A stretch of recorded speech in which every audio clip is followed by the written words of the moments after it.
So I'm really pleased to say that we're here with a very prominent figure in the world of Jewish studies and the Jewish community, Rabbi Julia Neuberger. And we're here to discuss this remarkable woman, Etty Hillesum, and her really very remarkable Holocaust diary written before she perished, sadly, in 1943 in Auschwitz. I first came across this diary, Julia, when I was about 13 years old, and sat down and read it, and have to be honest, it totally transformed my life, both on spiritual levels, personal levels, to find this young woman who realised what her fate would be, realised that she would be tortured and perish in Auschwitz, and yet she somehow did not lose touch and faith really with God and in humanity. I found this profound and incredibly inspirational, and I wondered, when you first came across this diary, did it have a similar effect on you, her spiritual transformation that she made?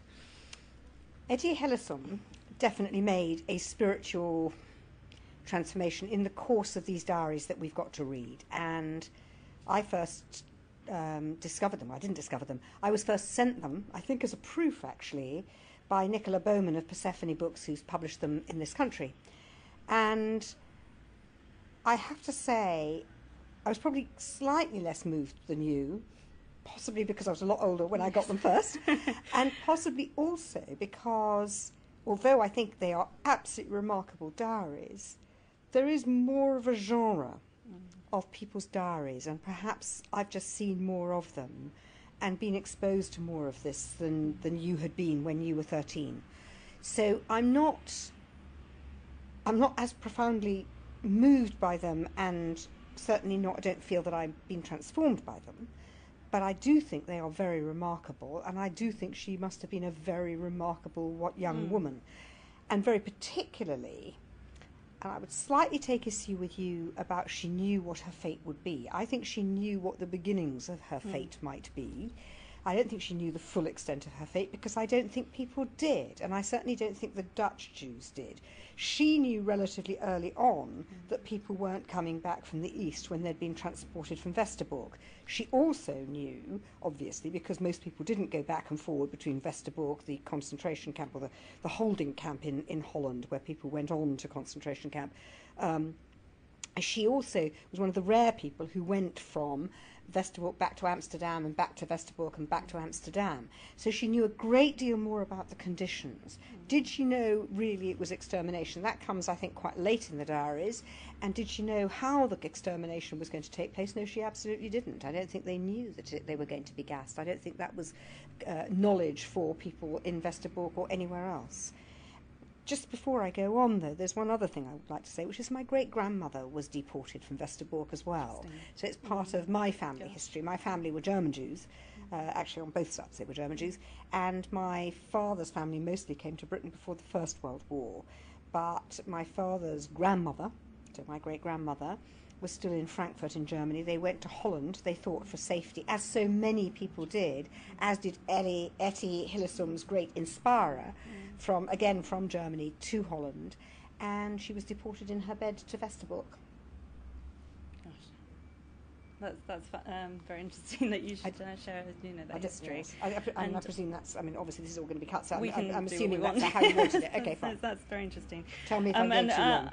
And yes, I agree. I mean, surely, as you say, Etty, being a Jewish intellectual, as many other Jews, I'm sure, who lived in Amsterdam in Europe at that time, the Jewish people, of course, were a great contribution to society. There were, doctors, academics, so why it wouldn't cross their mind as to why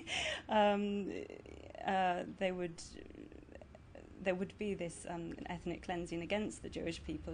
I'm sure from that point of view, none of that made any sense whatsoever. I think you've got to be very careful about how you describe what went on in Holland. First of all, Amsterdam was a very Jewish city.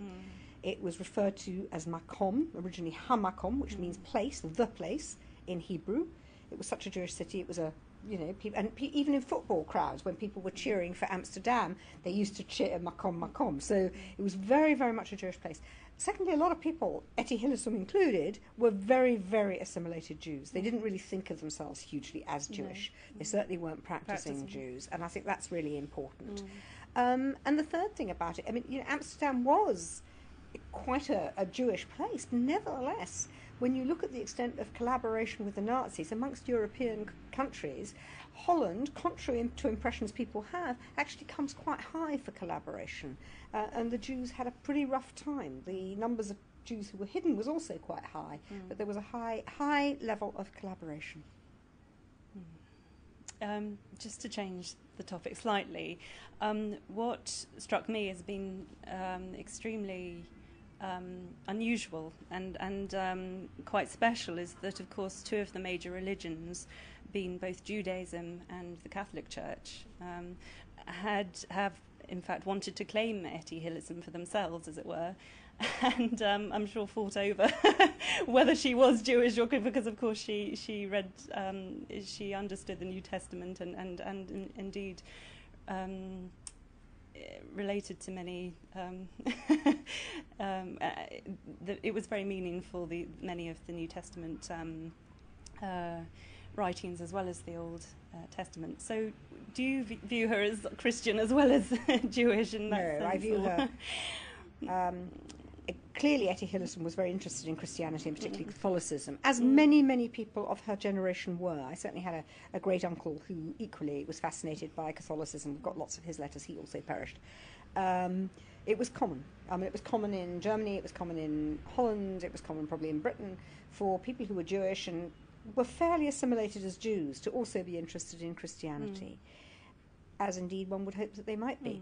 But did they convert? I think the majority of them did not convert to Christianity. They weren't baptized. And I think the important thing is that, in the end, she ended up working for the Jewish Council and threw her lot in with the Jews. She didn't have a great deal of choice, although she did have points where she might have been able to escape and decided not to, and she decided to share the destiny.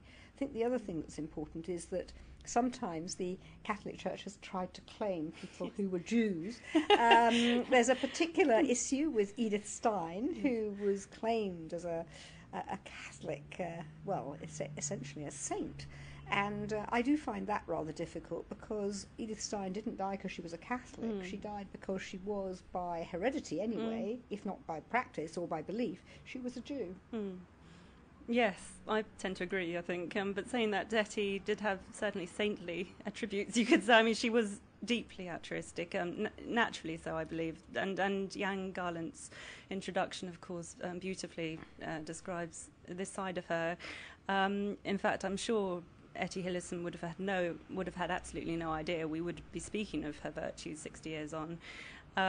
Yet, the last 2 years of her life or so, she really did use the majority of her energies to help her friends and family and those in Westerbork and the holding camps.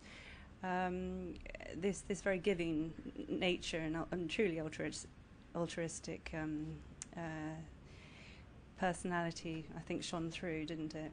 I think her virtues absolutely shine through out of her writings, and she clearly was highly devoted to fellow Jews in Westerbork and tried to help her family and her friends. And one of the tragedies of it all, and it's a huge family tragedy when you read of them, and quite apart from much bigger tragedy, but the family tragedy is that nobody survived. One brother survived, made it to the very end of the war, to Bergen-Belsen, and died on his journey back to Holland. And you just think, so nobody was left. And I think that was quite common. But that we've got her diaries, and that it's it is of the time, and that she knew in some sense that she knew completely, I think, that she wasn't coming back, and then made sure that her diaries survived. Although then it took so long for her diaries to be published, cleaned up and published, and now in many languages. I think it's terrific that we can read her diaries nearly 70 years after her death. I think the sadness for me is, I suspect that there were many other people keeping diaries, many other people who maybe have been as altruistic, and plenty who were absolutely nothing like as altruistic as she was, but other people who were really wonderful, and we know nothing about them. And I think one of the things that I feel so strongly about this diary, why I love it so much, is it's obviously very much a personal thing and about her, but it's also a monument actually to the strength of the human spirit in a much more general way, and I really love that, and I think it's really important that people read it. And I think it's important that people read it as much as they read, the Diary of Anne Frank, which everybody knows. I think this is a different order, and obviously she was much older and much more sophisticated, and I think people ought to read it. It's interesting you should make that comparison, because of course Anne Frank's diary, I actually read it, I think at a similar age to this diary, and both were incredibly sophisticated women actually. Anne Frank for her age, incredibly sophisticated, but of course Etty Hillesum, being a good decade or so older, did have a number of hormones, I'm sure, running through her system that Anne Frank didn't, and of course she had all these rather complex relationships with men, which we won't go into because it's probably not necessarily spiritually relevant, but for this, but unless you feel it is. I don't know.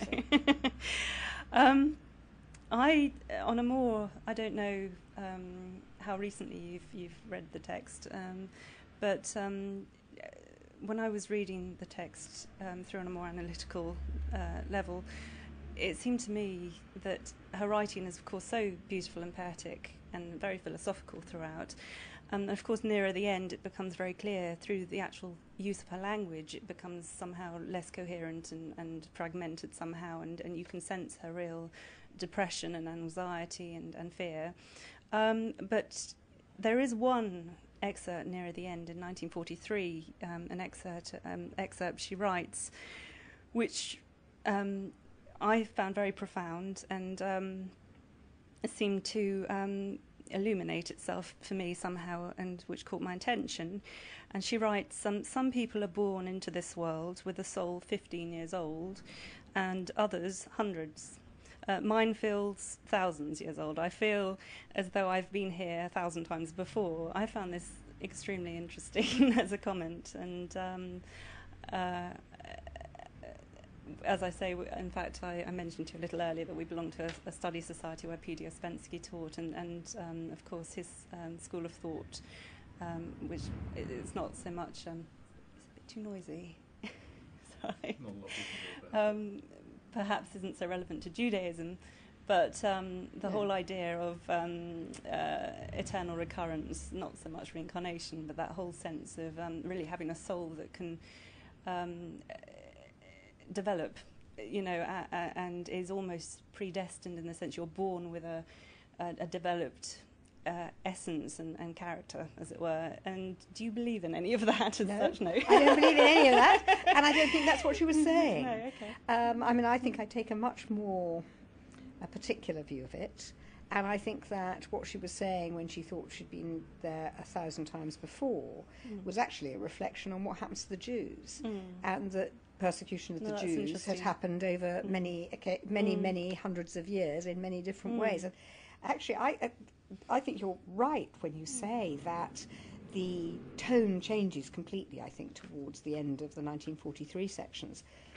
She's in Westerbork, she's not going back to Amsterdam anymore. The conditions are getting worse, they're constantly in the mud, people are ill, it's really horrible. She feels this is about persecution. She thinks the guards are beasts. She's beginning to be really quite nasty about the Germans, which she isn't much earlier on. And I think she's reflecting on what it means to be Jewish. And I think it's about, this is where Jews have been. She knew about, after all, she knew about pogroms. Her mother had actually fled from a pogrom in Russia, as far as we know. And I think this is about, this has happened thousands of times before. I'm not sure it's the same kind of reflection on the nature of the soul at all. I think it's much more a reflection on the nature of the human, and in this case, Jewish condition. And I think it's really important because what changes in her tone is it becomes sort of staccato and much less lyrical, and it's staccato. You also feel it's almost like gunshot, and I think that's what she was hearing. I think a lot of what comes out at the end is a reflection on what she's hearing, what's all around her, and her own, I think, not inconsiderable fear, although that's not what she really reflects in her writing. But, I don't think people were in Westerbork without being afraid. It was a question of when you were going to be deported, not whether you were going to be. And so it was always, when is it going to be my turn? Yes, and it's interesting that, as you say, when she comments on being into this world, she felt, she was born into this world 1,000 years, or at least she's been there 1,000 years, 1,000 times before. In fact, it's interesting that she, as I'm sure many other Jews, probably felt more and more Jewish and identified themselves as being more and more Jewish. The fact that they were, their whole community was suffering perhaps in this way. Or I think it's more complicated than just identifying more and more Jewishly. They're forced to identify more and more Jewishly because increasingly they have no contact with people who aren't Jewish. Of course, one of the things that would have been true for Etty Hillesum and many other people is that they would have been forced into Westerbork and into very, very tight space. I mean, the place was built originally for German Jews coming across the border into Holland. It was built for sort of 1,500, 2,000 people, and they had 40, 50,000 more in there. I think it was more about you were forced to associate and be at very close quarters with, far closer than one would normally want to in terms of one's personal space, with Jews who were very different. Jews who came from Eastern Europe, very, very different traditions, much more observant Jews, or people who are much less observant or whatever. You didn't have a choice but to identify as Jewish. So you began to sort of say to yourself, well, what does this mean? And I think some of that, and I think you get that earlier in her writing, earlier in 43, is some of it, what does this all mean? What does it mean to be part of this community of which I only feel wholly, half a part? I don't feel wholly a part, and yet she was working for the Jewish Council, a job that she'd got through some kind of connections anyway, because otherwise, many of them didn't have jobs at all, any means of sustenance.